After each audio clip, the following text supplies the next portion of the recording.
The Travelers Institute is the think tank, the educational and informational arm of the very large Travelers Insurance Company. We saw firsthand after the financial crisis in 2008 and 2009, small businesses struggling to survive.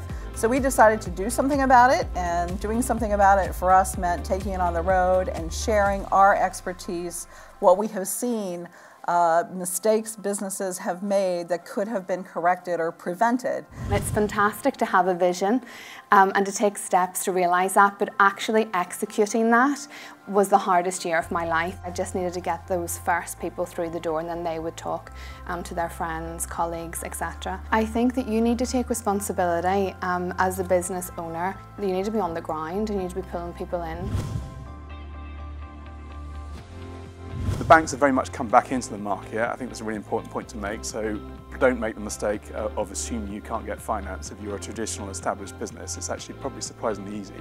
And if anything, this is the peak of the bank lending cycle before we go back into whatever happens next in the economy. Crowdcube is an equity investment crowdfunding platform. It essentially allows you, the business owner, to go out to a large number of retail investors, high net worth, angel investors and institutions to raise capital for your growing business. Like many small businesses and tech startups, our business went through an evolution. First couple of years were very, very hard.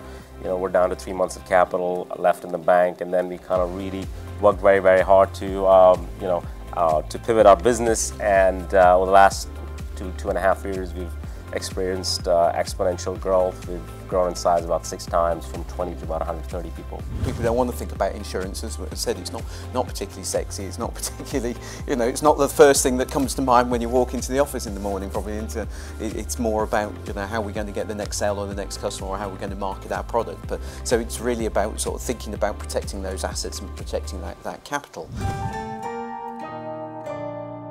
Learn more at travelersinstitute.org.